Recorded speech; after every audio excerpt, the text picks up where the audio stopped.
Good afternoon, everyone. Thank you all for joining us for today's conversation on the Race and Policing series. I'm going to do a quick land acknowledgement and then introduce our first panelist, Dr. Paloma Villegas. We recognize that California State University San Bernardino sits on the territory and ancestral land of the San Manuel Band of Mission Indians. We recognize that every member of the California State University San Bernardino community has benefited and continues to benefit from the use and occupation of this land since the institution's founding in 1965. Consistent with our values of community and diversity, we have a responsibility to acknowledge and make visible the university's relationship to Native peoples. By offering this land acknowledgement, we affirm Indigenous sovereignty and will work to hold California State University San Bernardino more accountable to the needs of American Indian and Indigenous peoples. Our first panelist from CSUSB is Dr. Paloma Villegas. She is an assistant professor of sociology at CSUSB. She was born in Mexico and migrated to California as a child. She is a first-generation college student and immigrant. In addition to researching and teaching at the intersection of migration, citizenship, borders, race, and gender, she also engages in artistic practices, including painting, sculpture, and poetry. So with that said, I'll turn the program over to Dr. Villegas. I'd just like to say before we all get started that this is a power panel today. This is all sociologists, so I want you all to pay attention and to enjoy. Thank you, Paloma. Thank you, everyone. So my screen looks okay? Okay, so today I'm going to discuss some threads regarding my teaching of a border course titled Borders, Knowledges, and Identities, where I have begun to incorporate discussions of abolition. And I just want to note that I consider myself an emerging or a baby abolitionist only because I'm still learning and I know I need much more work. And so I want to learn with all of y'all as well. We already had the land acknowledgement, but here you can take a look at it visually. And I just want to discuss my relationship to the land in which I work. So as was noted, I am a Mexican immigrant, and my entry point into the process is into the process that was discussed in the land acknowledgement. So the affirming of Indigenous sovereignty and holding California State University San Bernardino accountable to the needs of American Indian and Indigenous peoples. So my entry point into this process is through analyzing how settler colonialism produces the enforcement of borders and negates sovereignty for Indigenous nations. Now, I want to begin with just a brief discussion of abolition. Abolition involves an active process of removing carcerality from our lives and our communities. So it involves police and immigration enforcement, but also unlearning and retraining our reactions to violence and harm within ourselves and our communities. And here, I'm thinking of the work of Angela Davis and Mariam Kaba and Beth Ritchie and Ruth Wilson Gilmore, who, not surprisingly, are all Black women, but there are many others. So abolition involves the dismantling or undoing of systemic forces in order to transform and construct new ways of being and relating to each other. So it's about hope and continuous work to improve our communities. Now, abolition is not new. We have historical and contemporary examples of it happening. And in my teaching, I want students to reflect on how carcerality influences their lives, their relationship to knowledge, and how we're all implicated in these processes. I then want them to think about borders as a specific target of abolition work. And this is important because students are not only interested in social processes for the sake of taking tests or passing classes, they're often hungry to learn how folks in academia and elsewhere address these issues and also to address them in their own communities. But to understand abolition, we have to understand carceral systems. So I want to outline some threads of how carcerality operates in the immigration and border regime. So here I'm drawing on what I call surveillance assemblages of illegalization, or how surveillance and bordering techniques operate as a web-like system that interlinks different practices, actors, organizations, modes of producing knowledge, and feelings across both space and time. And so the most obvious segment of this assemblage is the territorial border. Here we can think about the increasing and pervasive militarization of some borders, including the building of walls and other practices to dissuade migrants from crossing. I just read an article yesterday about the number of unreported deaths from the Border Patrol of folks who will climb the wall and then perish. And so, the way in which this information is tracked, but also the harm that this does to migrant communities and other communities who resided in the border or who moved through the border.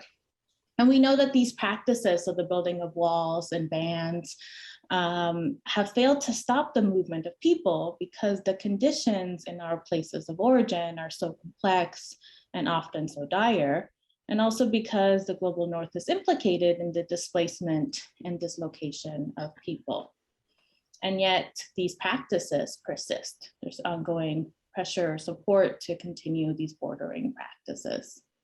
We can also think about who works in these borders. So research shows a connection between workers in immigration enforcement and white supremacist organizations or white supremacist ideologies.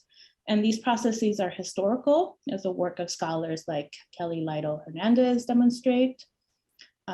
Research also shows the recruitment of brown and Black folks who are looking for stable jobs. These are really stable, secure union jobs. And so, some of these folks just want a stable job. Some of these folks go in because they want to, quote unquote, change the system.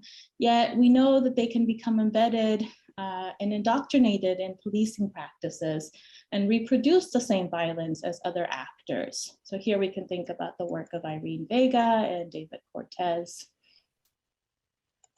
And something that I'm really interested in discussing with students is that the border is not just that geographic space between nation states.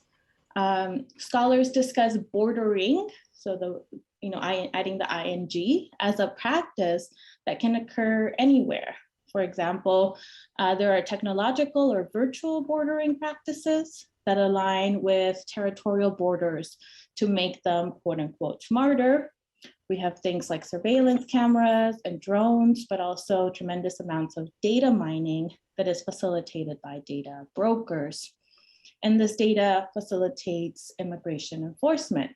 And it can also, as some of my work has shown, it can also be stored and used for other means. So that data is being stored, and then it can be used, later down the road if, a new way of mining that data or a new way of tracking individuals is developed. And so I want to highlight the role of actors here. So following the work of Eduardo Bonilla Silva and his argument that we often discuss racism without discussing racists, I want to emphasize that although these bordering processes are systemic, this work cannot be done without the role of specific actors who create code, who store data, and who facilitate contracts.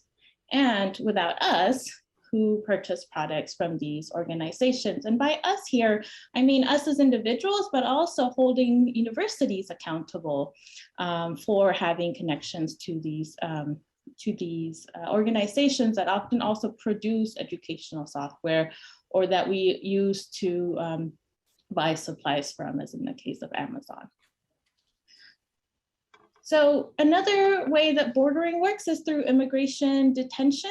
These are just some recent news, but detention creates harm onto individuals in and of itself, but is also exacerbated by interlocking systems of oppression. So a few years ago, we heard about women being forced to undergo invasive gynecology procedures in detention centers.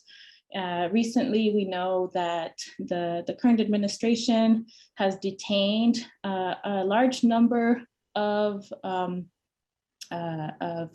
asylum seekers And the treatment of LGBTQ folks, LGBTQ plus folks in asylum has also been widely documented, particularly the experience of trans women, as well as the ways in which there's differential treatment of asylum seekers. So we can think about the ways that Haitian asylum seekers were treated last year versus the treatment of Ukrainian asylum seekers currently, and the ways in which race plays a big role, and racism. And then in what are called alternatives to detention, then these are alternatives in which folks have relationships or are undergo checks through community organizations or other stakeholders who are intermediaries. And so, scholars have said that even these processes remain and continue to promote carceral systems in the fact that they then engage and pull in folks who work in these organizations to engage in practices of policing for their community members to track and to follow these folks. So even these quote unquote alternatives are problematic. And I would be remiss if I didn't connect this to current news about Roe v. Wade, since as we know, reproductive justice is an immigration issue. So this is just an article I saw recently that thinking about data and data brokers and the selling of data and how it can have multiple purposes. And so this is where we start to see that it's an assemblage, and that at the same time that data can be used to control migrant populations, it could also be used to control folks who are interested in obtaining abortions. But also, we know that the penalties for seeking abortions for migrant people will be compounded, and the always present possibility of deportation. So how do we explore this assemblage of bordering and migrant legalization in my class? So we began by foregrounding settler colonialism. So thinking about, as I began my presentation with the land acknowledgement, and thinking about the ways in which settler colonialism has produced, practices of displacement and dislocation here in the US. And we can here think about the work of Harsha Walia and A. Naomi Paik. So this means understanding borders and carcerality as a historical and ongoing project. It also means taking into account ongoing resistance. So for example, Paik outlines what she calls a quote abolitionist approach to sanctuary, where she carefully maps out the need for relational and coalition building between migrant justice organizations and other justice organizations. She also makes us think through sanctuary critically, given the ways that sanctuary policies often uphold the legitimacy of the settler state to detain and deport people. And in the class, we also listen to the words of abolitionists like Mariam Taba and discuss the difficulties in imagining other ways of being and relating to one another. So this is really important because it is really difficult to imagine, because we have been so it has been so ingrained for us to think that this is the only way that things can be. It's really difficult to imagine other ways that the world could operate. But it's also important because students in the CSUSB sociology department, at least, want to go on to become social workers or work in education or become counselors. And these are sites that are laden with carceral processes that I want the students to also reflect upon. And I'm going to end here. To be clear, though, I do recognize that my students will not leave the class being abolitionists. So my goal is only to expose them to a variety of ways to ask questions about borders, their construction and effects, and abolition, I believe, is an important approach. Thank you.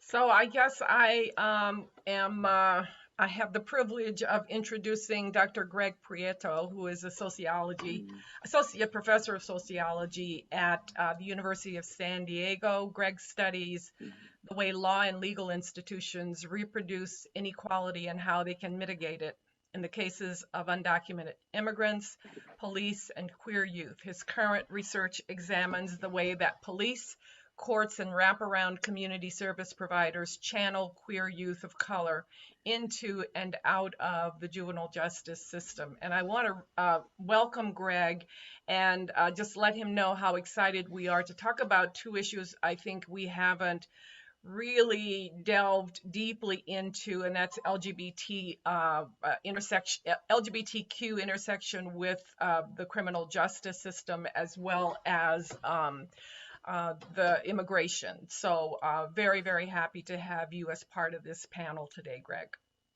Thanks so much, Mary, and thanks to you and to all of the CSUSB faculty and students and staff for organizing us. We're super glad to be here. So today, most of our work is going to focus on at the intersection of policing and race, though I'm happy to talk about the intersection with sexuality and gender identity, absolutely. What I'm going to do today is split up my talk with my colleague and friend here, Jonathan Ibarra. So we had the opportunity to work together on the piece that he will present to you today. And this piece we did with our common mentor, Victor Rios. And this was an opportunity to do a series of ride-alongs with local police in an effort to understand to what degree stop and frisk had been reformed in the wake of the kind of critiques that policing have been receiving over many years, but especially over the summer of 2020 when we saw this resurgence of Black Lives Matter activism. So what I'd like to do is invite Jonathan in, allow him to introduce himself. He'll take the first part of the presentation, presenting that academic scholarship and the article that it's based on. And then I will kind of zoom out and connect that to an op-ed that I had written with Victor that connects the scholarship we were doing to the political activism that was happening in the summer of 2020. So I'll turn it over to Jonathan now for that piece, and then I'll come back in just a second and present that op-ed.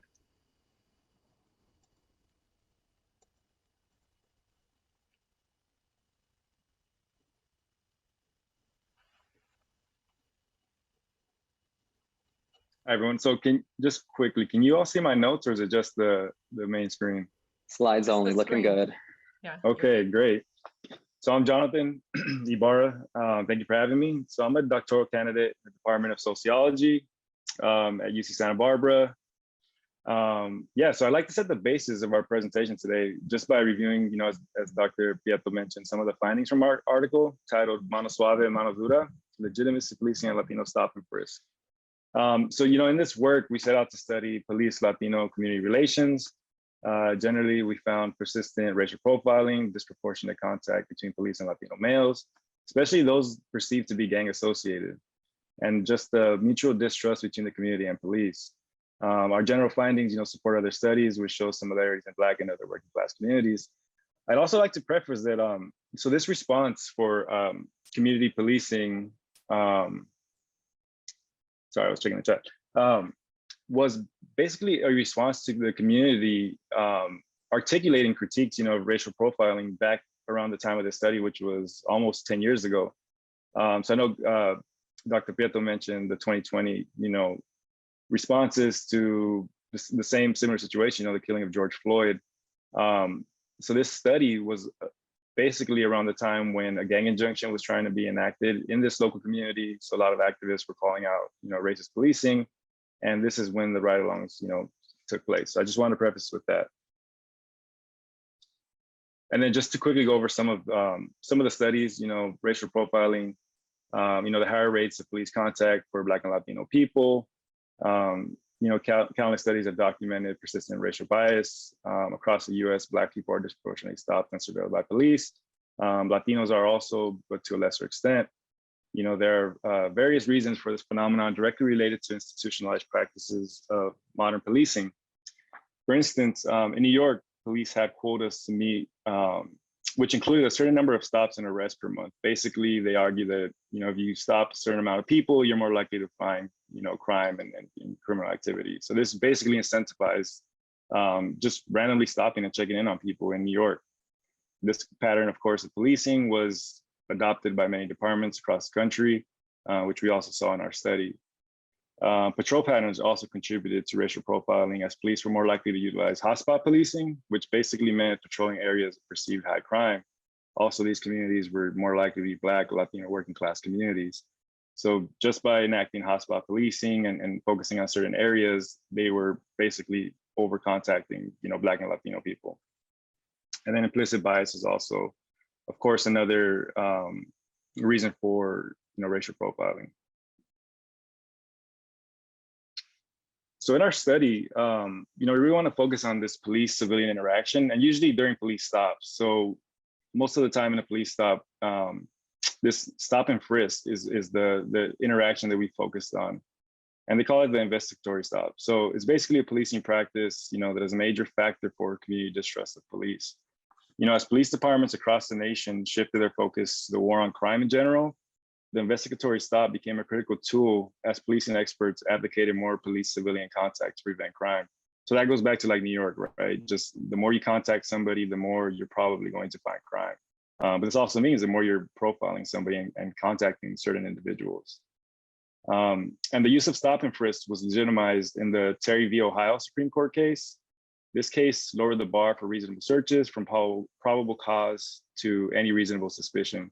So basically, officers did not need to witness a crime to make a stop. They could now make a stop if they believe a person could perhaps commit a crime in the future or were hiding criminal activities such as possession of a weapon. So this focus on, crime prevention and critiques of racism, influenced major shifts in American policing away from overtly racist and abusive policing practices to forms of community policing, which police believed would build trust in communities.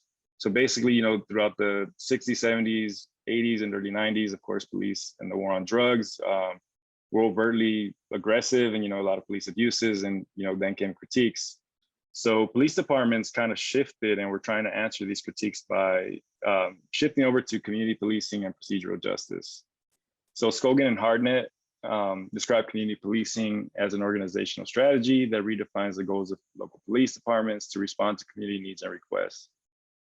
Key features of community policing approach are department's orientation towards problem solving, collaboration with local community members in defining problems to be addressed by law enforcement, and active relationship cultivation with businesses and neighborhood leaders. Procedural justice is also a policing strategy aimed at improving citizen perceptions of police legitimacy. And the simultaneous use of community policing and punitive techniques, the simultaneous use of community policing and punitive techniques may be creating an environment that prevents community police relationships from improving. Furthermore, certain individuals are outside the scope of the population police see themselves serving, as was the case for the Latino young males in the community of the study. So just to reiterate, community policing, right? Police departments work with local community to kind of problem solve, right? But certain individuals, like the young Latino males who were perceived as gang associated, aren't working with police, and their concerns aren't being heard by police. So that's an important thing to remember when implementing community policing.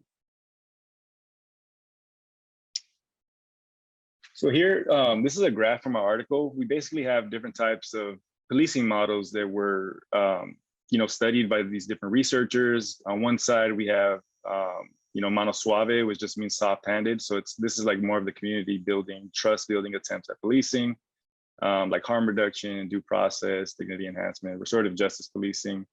In the center, we have hybrid models, which kind of like implement both sides. Like they're attempting to build trust, but at the same time, by being like, for example, proactive. Proactive also means like building trust, but still looking for crime. And then on the last side, the mano dura is just heavy-handed, which is, oh, sorry, somebody posted in the chat. Just heavy-handed responses, aggressive patrolling, broken windows policing, that type of policing. And basically what our article does is we offer this theory of legitimacy policing to explain the philosophical inconsistencies between police-civilian interactions. Specifically, we found that officers maneuver between courtesy policing, like the mano suave side, and punitive policing during individual stops. So it's from mano suave to mano dura. Previous studies, of course, focus on like singular policing approaches. So it was like either mano suave, right of mano dura. And through legitimacy policing, we argue that officers move and maneuver between all sorts of models of policing in one simple interaction with somebody. And again, we define legitimate policing as a continuum where various policing models converge during the process of police-citizen interactions. Legitimacy policing is a system of actions in which officers combine punitive courtesy strategies to reach a desired interactional outcome. Ultimately, we find that police do not follow one type of policing philosophy. Instead, they often begin civilian interactions with courtesy policing and decide in the moment if other more punitive measures are to be taken. It's this inconsistency which creates distrust in communities. So now I want to move on to our study. So just the study design. So as Dr. Prieto mentioned, this was conducted in a predominantly white community with a large Latino population. Consisted of 23 ride-alongs that lasted approximately 6 hours. The Latino community was mostly low-income working class, working in construction jobs, hospitality. There's a big tourist industry. And the ride-alongs were primarily with gang suppression team officers. So this was a group of police officers that were basically in charge of focusing on gang-associated populations. The goal was to observe the officers' perspectives in their interactions with Latino youth. And then Dr. Rios and Prieto basically got approval from the local police chief who was in charge at the time. And this study is basically based off of 46 total stops of Latino males that were witnessed over this time frame. And then also interviews following interactions with some of the Latino youth. So I like to focus on just first interactions, during, and these are observations of how we see legitimacy policing taking place. And in action. So during one ride along with 2 police officers, one of the officers talked about his approach to stop and frisk. He explained that stops were a way to care for community members. He believed that people were pushed into crime because of the community they were born into, and that his check-ins, which were basically stop and frisk, which began as conversations that often progressed into a search, prevented gang-associated Latinos from being victimized or becoming involved in crime. So basically, he believed that the more he stopped and frisked, or as he called it, checking in with individuals, they would push them away from, being involved in crime and push them away from gangs and things like that. But what he didn't understand is that they're not check-ins; they're actually stop and frisk. So here, I want to discuss one interaction which demonstrates this contradiction of using stops to build trust. So during one ride along, we saw police contact a Latino man in a park because the individual was tattooed and thus fit a profile. Police walked over to the man and asked him to identify himself and initiated a stop and frisk. The man identified himself as a youth advocate who worked with gang-associated young people. Officers then attempted to switch back to courtesy by striking up a conversation with the man about his work and while he was being detained. The man cut the conversation short by telling officers that hassling him is the exact same type of interaction which creates distrust and a loss of respect for police. The officers then responded that they were simply checking in with people to talk. They even compared this to the man's work with young people. The man often initiated contact with Latino youth by simply walking up to a group and talking to them. The officers believed they were doing the same thing. The difference here is that the youth advocate's only mission was to help young people. The officer's mission was to find crime. So these type of interactions, basically, it's a checking in versus profiling, right? The officers see it as checking in, and of course, the individuals who are being stopped see it as racial profiling, which we will see in the next slide. This creates faulty connections, right? The officers believe that they're building trust and connecting with the youth, but the youth, again, like I said, they don't trust the officers, and there's just contributes to like a tension building over time with the community. And then here we have quotes, that show the contradictory understandings of police-civilian contact. Again, officers believe they are building trust while civilians become more distrustful of police contact. I'll let you all read the quote. So the first one is an officer explaining what he sees his purpose as of these police stops and what they call care and frisk. So I'll give you a couple seconds to read that.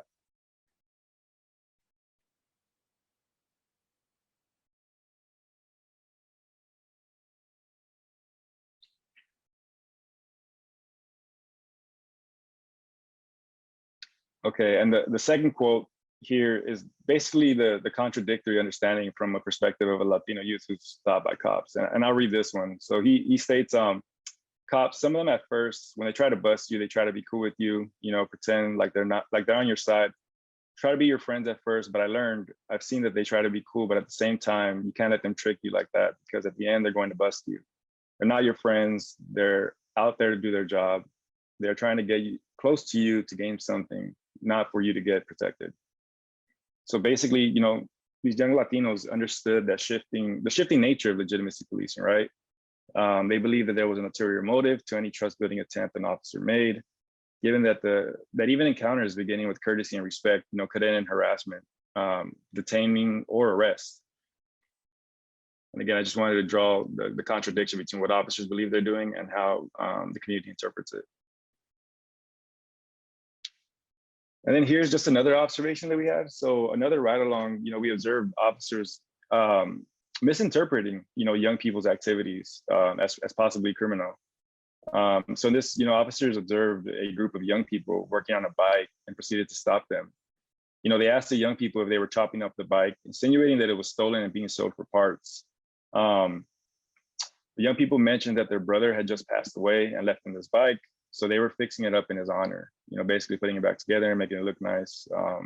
I don't recall if it was for the funeral, but they were, like I said, doing this in his honor.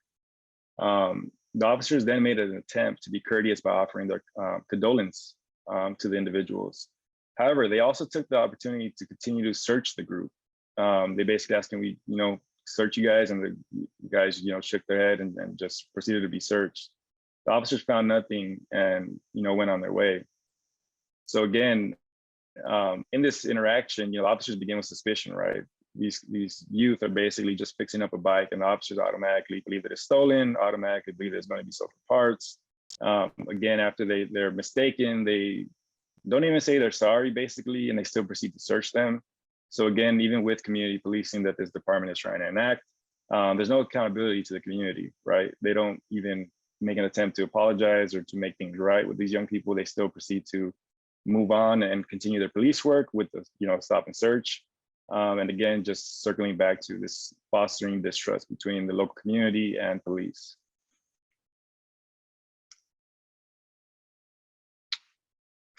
So this is another ride along. We witnessed officers make contact with a group of Latino boys who were seated at a curb by a park.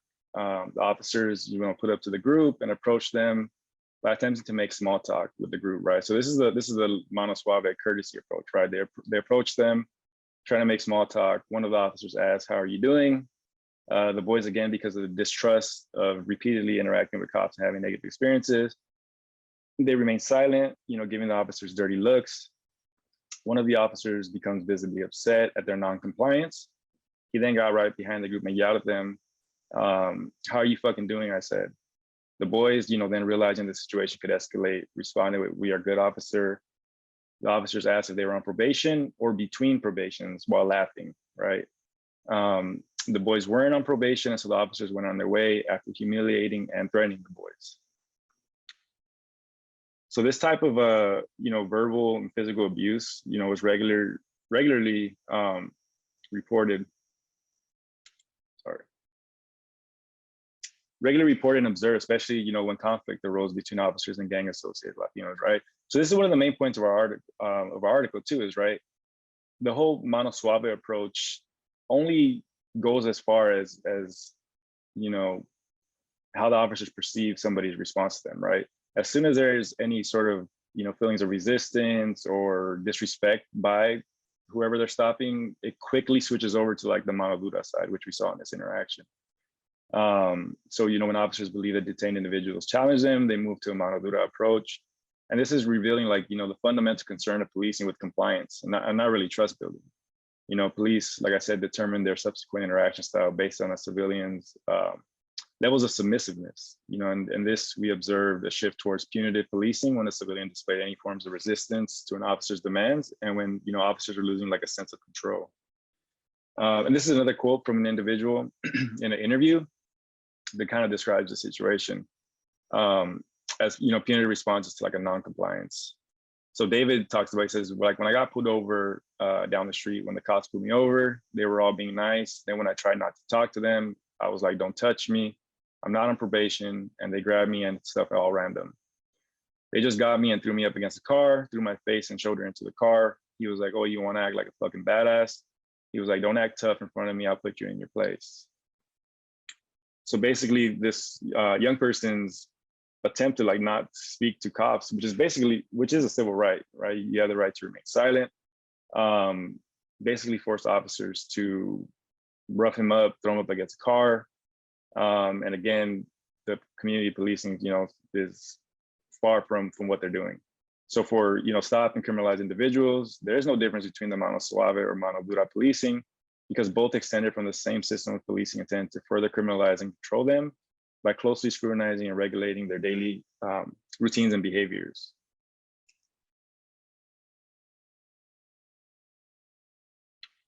I just want to, revisit and kind of put at the forefront the findings from our study.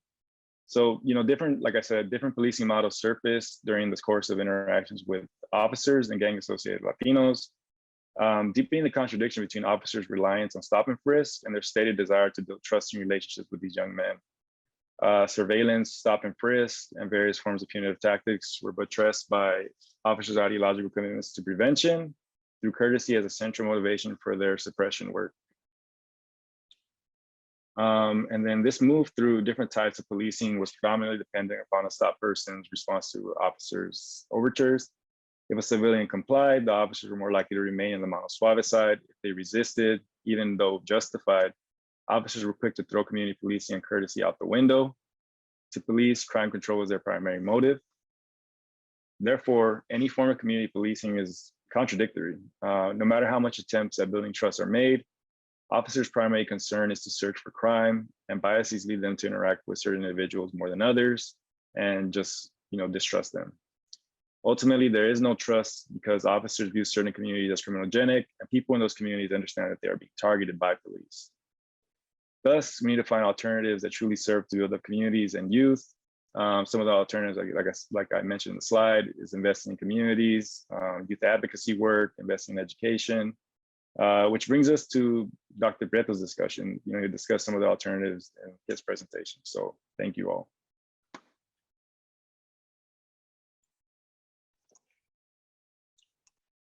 Excellent. Thank you so much, Jonathan. I appreciate that. I appreciate that handoff. So what I'd like to do for you all next is make a very brief presentation that connects the work that Jonathan just presented to the broader claim to defund the police that was made in earnest in the summer of 2020, which was the reemergence of the Black Lives Matter movement. So we called this op-ed, Defund the Police, Refund Poor Communities. The matter of police brutality has returned to the center of US politics in historic proportions following the police killing of George Floyd. And one demand of the growing movement for Black lives has generated more controversy than any of the others, and that's defund the police. Both conservatives and liberals worry that defunding the police goes too far, punishing all officers for the bad actions of a few. But good people do bad things or allow bad things to happen when the institutions that employ them target Black, brown, and queer people with more suspicion and violence than their white counterparts. That's true right here in San Diego, where I'm from, as well as in San Bernardino, as the above graph on your screen demonstrates, plotting the rates of deadly force among sheriff's deputies for California's largest counties, according to the data from the Police Scorecard Project. And you'll see there that after Orange County and nearby Riverside County come San Diego, followed by San Bernardino. To understand systemic racism, then, we look not to the good intentions of police themselves, but to the mission and culture of the organization they work within. As noted, sociologist Rashawn Ray puts it, bad apples come from rotten trees. So as you just heard, in 2012 and 2013, we conducted a study of police stop and frisk tactics involving months of ride-alongs with multiple police units in one medium-sized California city. During these ride-alongs, we witnessed officers, in one instance, stop the same Latino man on 2 separate occasions. The first time while he was driving his family home from his son's haircut in a dark SUV, and the second time while the same man was riding his bike on the sidewalk. On the second occasion, the man initially drew the officer's attention because he was a big guy, he was brown, tattooed, he had a shaved head and baggy clothes. The officers, as you just heard Jonathan describe, and as per usual, were polite at the start of the interaction, asking the man to just talk or check in. But the man was immediately agitated. He remembered the officers from their first encounter, but before the officers remembered him. He'd seen the officers following him, and he repeated again and again, "You're labeling me." As far as we could tell, the officers that we did the ride-alongs with were decent guys, devoted to their families, professing a desire to do good in their community. But the man wasn't responding to who the officers were. He was angry about what they were doing. Not receiving the compliance that the officers expected, they pivoted from courteous to commanding, detaining and searching the man on the sidewalk. Nothing came of the search, and the man was released without citation or apology. This type of proactive or investigatory policing is the bread and butter of modern police departments. You heard Jonathan share the logic of this approach a moment ago. Stop as many people as possible under the pretext of a minor infraction in order to uncover some deeper underlying criminality like guns, drugs, or perhaps information. When officers don't receive that ready compliance, however, courtesy goes out the window. Police practices such as stop and frisk and hotspot policing, combined with policing policy like broken windows and militarization, as well as with a police culture that demands loyalty and distrusts residents.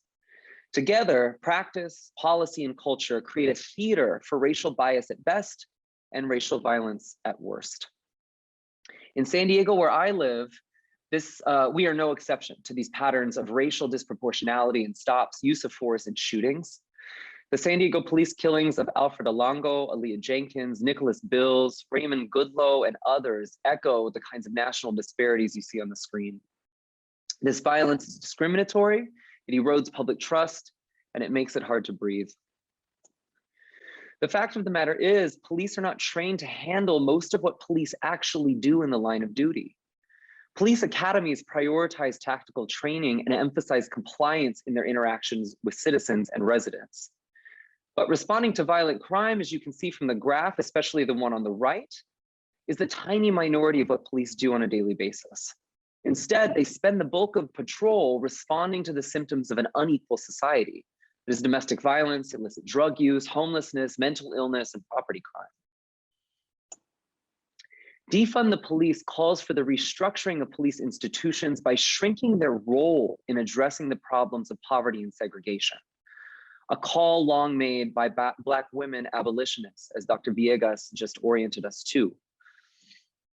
In San Diego, Defund the Police SD and the Community Budget Alliance have taken a critical look at city and county budgets, while the Coalition for Police Accountability and Transparency, or CPAT, has called on city and county elected officials to end investigatory stops, divest from the police, and implement civilian oversight and robust use of force de-escalation policies in line with the vision of the California Act to Save Lives.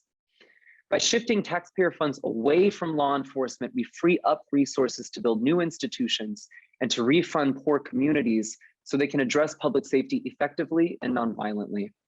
Policing will only be changed by limiting the scope of officers' mission, not by reforming their mindset.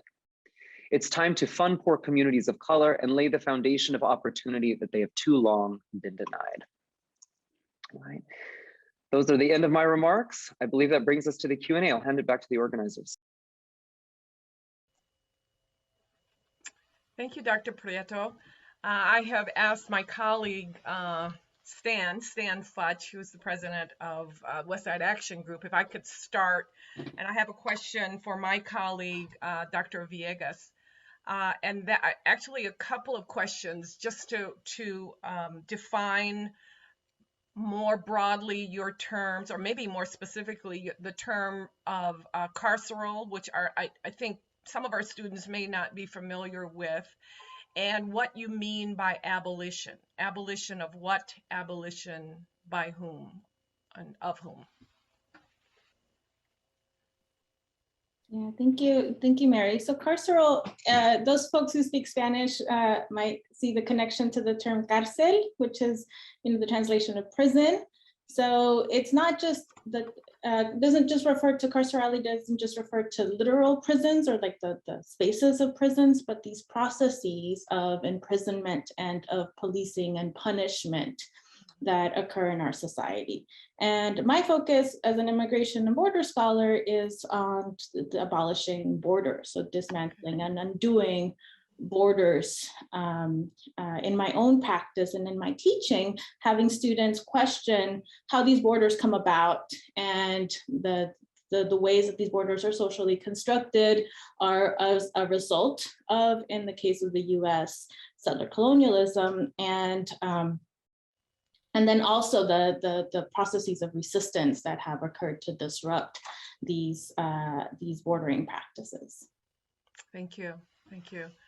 I've got more questions if there aren't. We would also invite our audience to put your questions in the chat or the Q&A section if you would like to ask a question of our panelists. And until you do that, I just wanted to ask our other two scholars. I noticed you did not mention the race of the police officers that you were riding along with.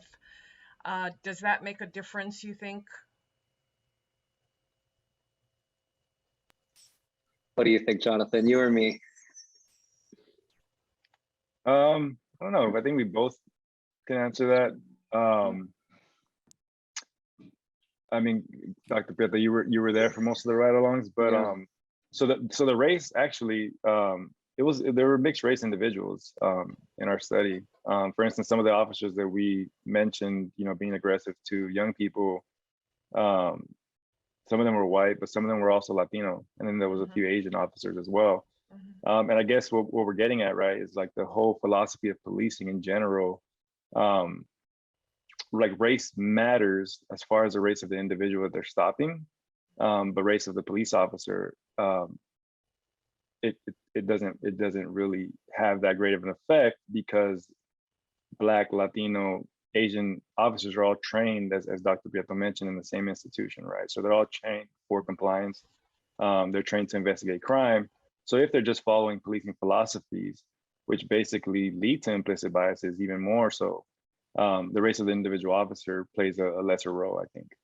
Okay. To follow that up, while you were riding along, did you feel that the initial mano suave was what they were doing for you, or do you think that was their normal procedure? And also, in the Black community back in the day, they called it the shakedown.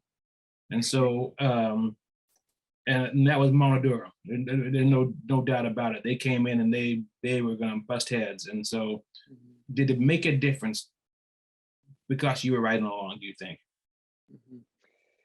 That's a great question, and I appreciate it. I think to some extent, it has to make some difference, right? That when you're there, they're sort of on their best behavior. But there's also some good ethnography out there that suggested that over time, and they've taken some interesting quantitative approaches to measuring this, that especially over time, officers sort of revert back to their standard practice as opposed to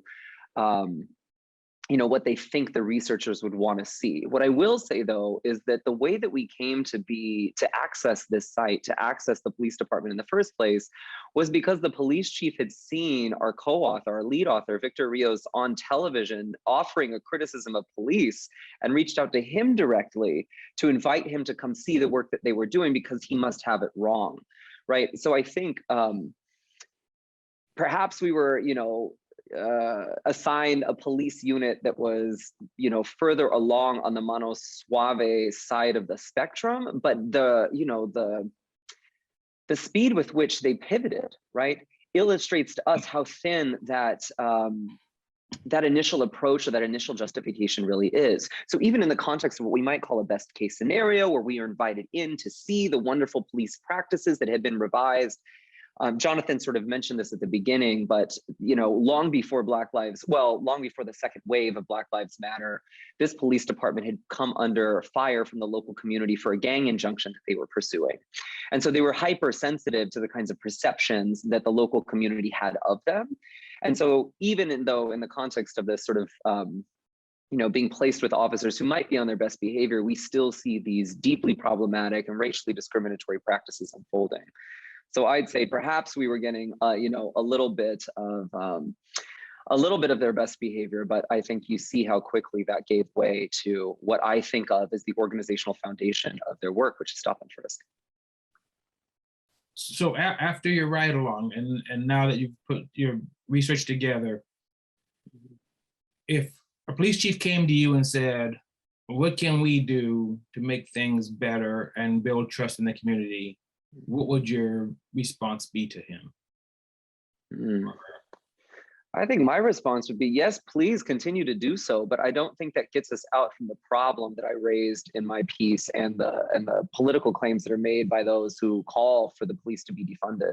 I think what we recognize here is that police can be reformed to a certain degree, but as we've seen in police departments across the country, these sort of community policing initiatives are often relegated to a couple of officers who walk a couple of beats. They do not pervade overall police practice, which are constrained, which are founded upon this kind of racialized suspicion that finds expression in the institutionalized practice of stop and frisk.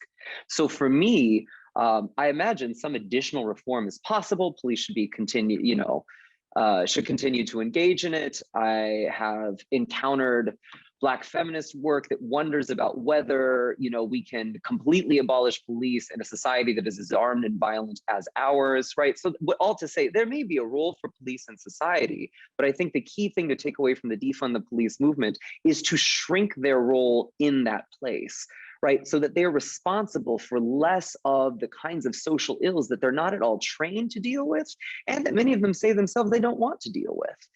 And so for me, it has less to do with reforming the institutions and more about shrinking their role in responding to the symptoms of an unequal society.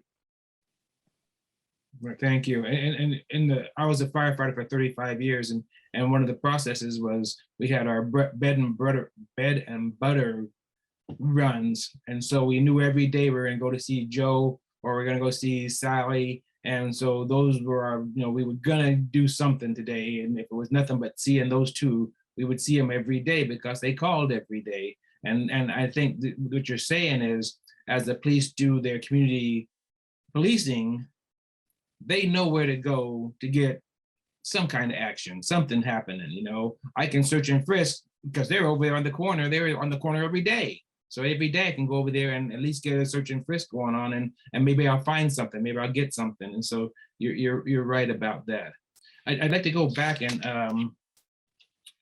Dr. Villegas, you mentioned the Haitian asylum seekers versus the Ukrainian asylum seekers, and that, I'm boiling behind that whole thing.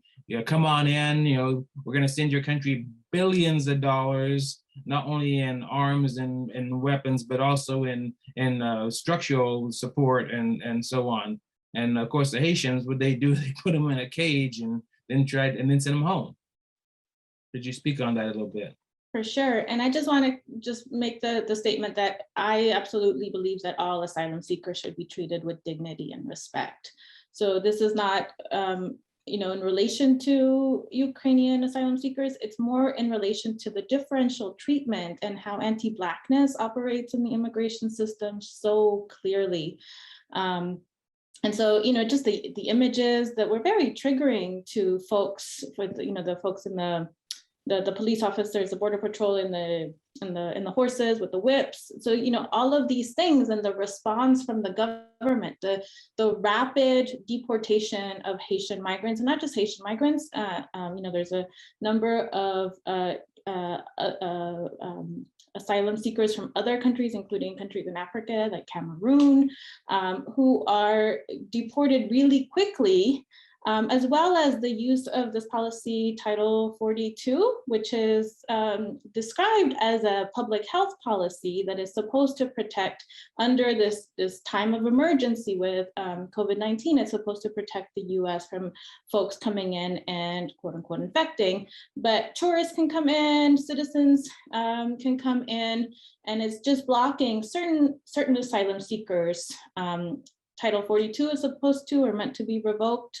this month. We don't know what's going to happen, but it has been used to stop primarily folks coming in from Central America, from Haiti, and from non-European countries. And the really striking difference where the border was literally open for Ukrainian folks at the US-Mexico border and has been closed for years for other folks. And I just want to address, there's a question in the Q&A about undocumented folks and distrust of the police. And this varies widely. So the research shows that it depends on the context. So, there's always, I would argue, communities who have been marginalized always distrust the police, but there's differential trust because of policies like sanctuary policies and other practices that have worked to create trust. So some research shows that, for example, undocumented women in LA have less fear to report things like domestic violence than folks in other places where there's these agreements between police and immigration enforcement to then funnel folks into the immigration and deportation and detention systems. So the research is really interesting and striking in terms of how there's pockets of safer contexts within the US and really, really dangerous contexts. Frank, thank you for touching on that. Mary? Robbie has a question in the chat. He says, during the police ride-alongs, did the officers seem reluctant to engage in conversation, or were they candid in their comments about the nature of their work? For either Jonathan or Greg. My experience was they were quite candid. And I think it comes back to something Stan asked about a moment ago. I think they saw this as an opportunity to explain themselves and their work, to share their perspective, to sort of cultivate the sort of understanding they felt they had lost in the wake of the kinds of criticisms that were made against them after the imposition of the gang injunction. So I was surprised by sort of how open, and this is why, I say in that presentation I just shared with you all, they were really nice. They were very open. They talked about their families. They bought me coffee. They asked about me.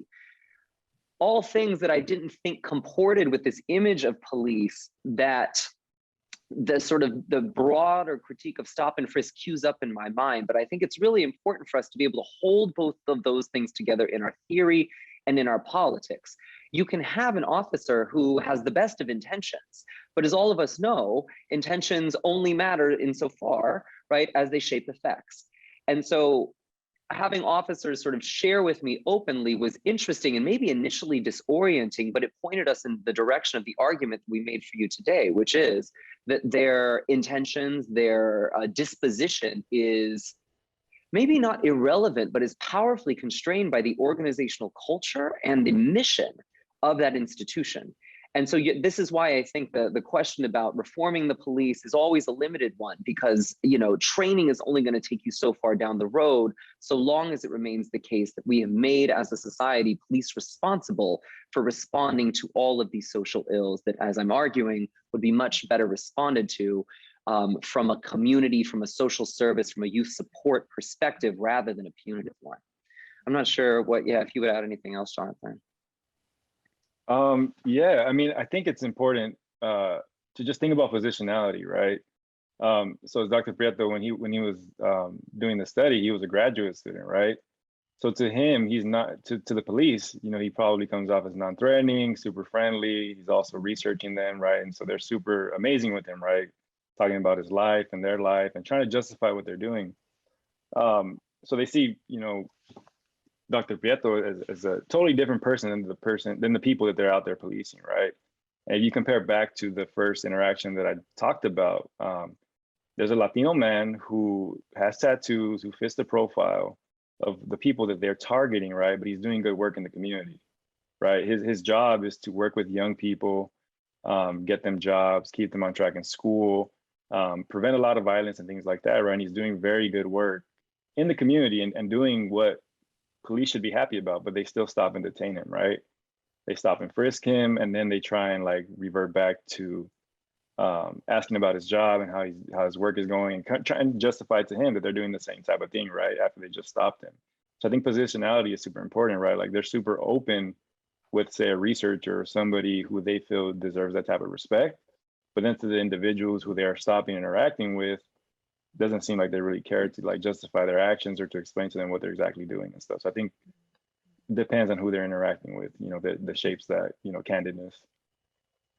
Is there a danger that that kind of reaction to someone that you stop has become normalized? Because we showed a film, a frontline documentary a couple of weeks ago, and these officers in front of God and the whole world, as they say, were mistreating a man, and they afterwards tried to justify it. They didn't think they had done anything wrong. Do you think there is a danger in this becoming so normalized, and the way these things are addressed in, you know, this may be two different questions, in the police academy itself? What are your thoughts on that?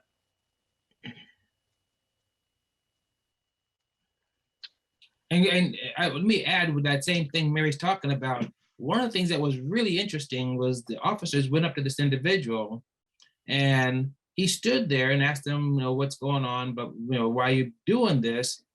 And when they jumped him, they said the reason why they jumped him because he was pulling away. We didn't see him pulling away. We didn't see him taking a step away from him or anything. Actually, we saw him more standing his ground than pulling away. And they went on to just tell this story that they perceived.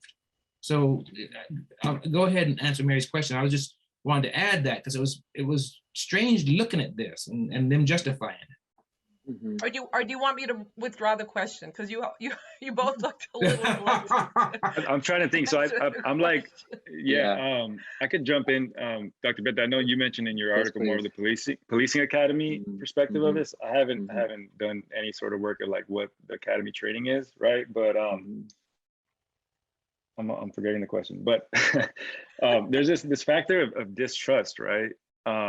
So it's just approaching a situation with how somebody looks or is perceived to look by a police officer, and this distrust that is a danger, right? For this individual that we talked about in the study, right? He's in the park doing advocacy work, but the officers just saw him and they already assumed that they already came in with the amount of distrust, right? Which could have escalated the situation. However, this guy has a lot of what Forrest Stewart calls cop wisdom, right? So he knows how to handle the situation. But a younger individual, right, like we talk about the younger boys in the study, they just respond with dirty looks and this and that, or resist, and one of them gets thrown up against the car, right? So this whole like interacting with somebody with an amount of distrust already can lead to more negative interactions, right? Same way with the video that you're all mentioning. I mean, I don't know which one it is, but right, they approached the situation with distrust and thought that this person was pulling away, thought, you know, started justifying saying he might have a weapon, right?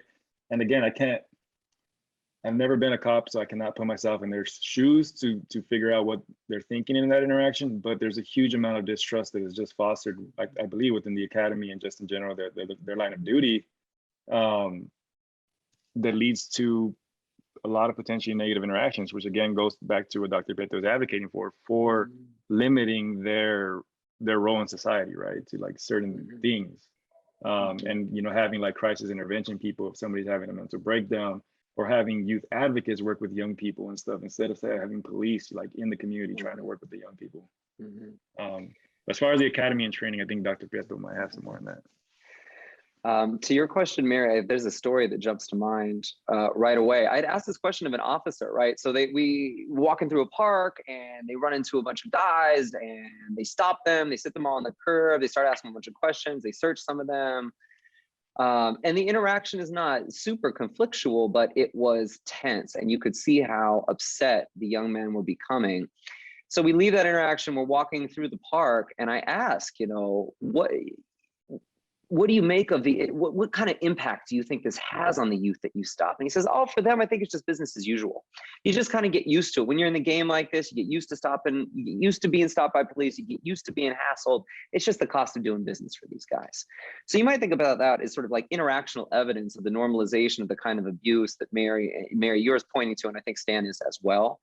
But I think there are also ways in which that imperviousness or lack of responsiveness to critique pervades the institution as well. So if we just think about the power of police unions, about statistics that show us how infrequently officers are charged, let alone convicted of abuse or brutality in their line of work.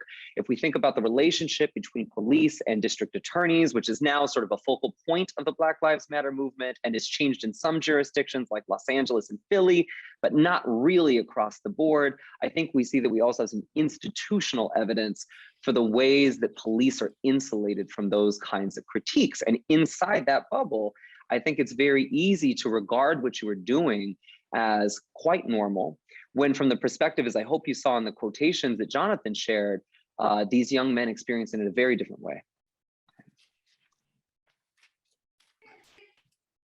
And Sorry, I am on mute. It does speak to, I'm sorry, please go ahead, Dr. Villegas. if I may add, just something similar happens with immigration policing. So in their training, their immigration border enforcement agents, for example, are taught to expect and to fear for their lives. And so that if you're already going out into the border and expecting something to happen, and that, you know, that exacerbates the response, the disproportionate response. And the also coupled with the fact that there's a lot of impunity. So when you have seen border agents, you know, murder migrants and there is no accountability, then that also adds and sends a message. And you mentioned racism versus racist, you know, the racists, and you know, in Mary's favorite sheriff is actually the department was accused of having a gang within the department and wanted to look into it. And, you know, of course, it's difficult to look at everybody's tattoo because they got these special tattoos that they had. And when you talk about the racism is always there because that's what they're pinpointing. They're sending more cops into the poorer neighborhoods and into the Black and brown neighborhoods than they are into the affluent white neighborhoods. So that's a start of it. And then who are they sending into those neighborhoods? The nice guy that normally patrols the white neighborhood? No, they're not gonna send that guy in. He's a regular Joe, but they're gonna send the tough guy in to police the tough areas. So that's where the racism, I think, and the racists come in also. Yeah, and I probably told a story in this forum before, but I was on the LA Sheriff's Department for something like 18 years, and I worked at one of the toughest stations which has since been closed. But one of my colleagues, and I use that term loosely, had a reputation, and believe me, people in these stations, they know who the tough guys are. You know, you'll have the union people defending them, but they know who the tough guys are. So this guy was being transferred to Malibu, and I asked him, you know, what are you gonna do? There's nothing to do at Malibu. It's just so dull and slow and blah, blah, blah. And he turns to me and he says, don't worry, Mary, every station has its N-word. In other words, he was going to do this. He had no intentions of doing a different kind of policing, but there were hippies in Malibu, there were homeless people in Malibu, and that's who he was referring to. But I think, just to get back to an earlier point, Stan, I don't think it makes that much of a difference who gets sent into these areas. And maybe Jonathan and Greg and Paloma will disagree, but it seems to me you conform to the culture of whatever situation that you're in. I mean, if you flip hamburgers, you conform to that culture. If you're a cop, you conform to that culture, or you become not successful. Because success for many in policing, in U.S. policing, I'm going out now. It means how many people you arrest, how tough a reputation you have. There's a guy running for sheriff now who did some very bad things about 20 years or so ago, and he is, he's been forgiven, and he is now running for sheriff. So I mean, I don't think there's a question in that, but it just, sort of get your opinion about that.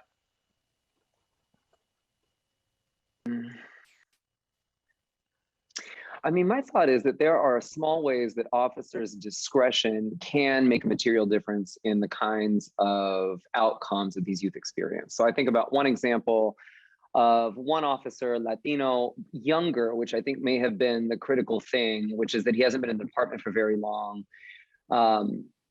I saw him on numerous occasions, instead of rearresting someone for a new crime, would just charge them with a violation of parole, which carries a different, or violation of probation, which carries a different kind of penalty. So there were these small ways that officers' use of discretion, I think, could make some small difference in the lives of the youth they were stopping.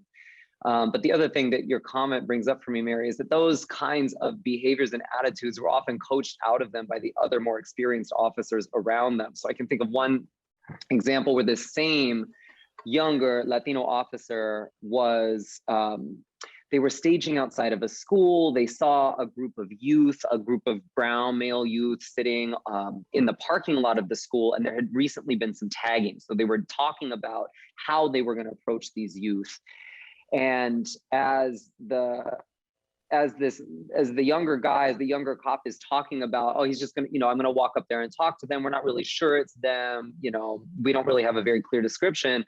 Another of the older officers, is an older Asian male, talks, challenges him, and he says, you need to go over there and you need to like ruffle some feathers. He says, you need to like get in their face. And he mimes putting his hands behind his back and leaning over the hood of his own patrol car as a way to suggest, like, this is how you should be treating them, not taking this kind of interrogative approach, right? This kind of check-in style approach. And so the culture of policing, I think, militates against that kind of lenience that I saw from time to time. So I think that's one of the things that comes up for me. Yeah, like it matters a little bit, but again, it's those organizational constraints that I think carry the. I agree. Sorry. Please, please. Yeah, I agree. The discretion, there's multiple cases of, immigration agents letting some folks cross and some folks not cross, and that can be, there might be drawing from their experiences and their social locations to do that. But I think if someone engages in that discretionary power a lot, then they will stand out, and then they will be disciplined. And I just want to go back to the discussion about, the police being sent to affluent or white neighborhoods, and just to highlight that this is an example of how abolition is already in place, right? How, if policing isn't happening in certain places, that's abolition, right? If some people are not calling the police, if some folks are not being charged with certain crimes, or, the fact that some folks can cross borders easily when other folks cannot. Those are all examples of abolition already happening, but the differential access to abolition based on race and immigration status and other factors. Absolutely.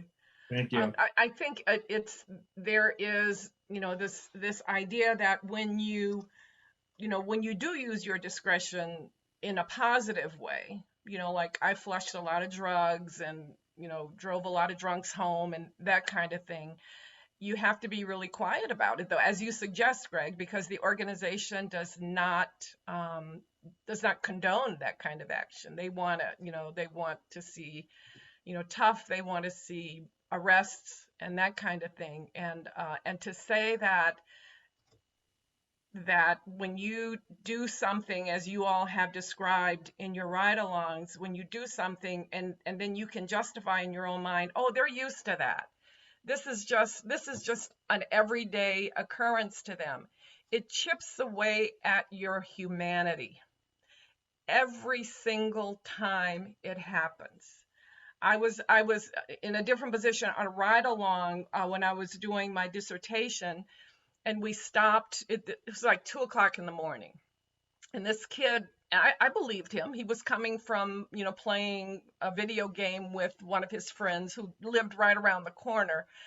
So he was stopped. The officer that I was riding with stopped him, and this kid looked up. He was on his bike. He looked up and he assumed the position across the hood of the police car. 12 years old. 12 years old. Every time I tell this story, I just want to cry, because this kid is being socialized into the carceral state, if you will, Paloma. He's being socialized, and he was also asked to show a receipt for his bicycle.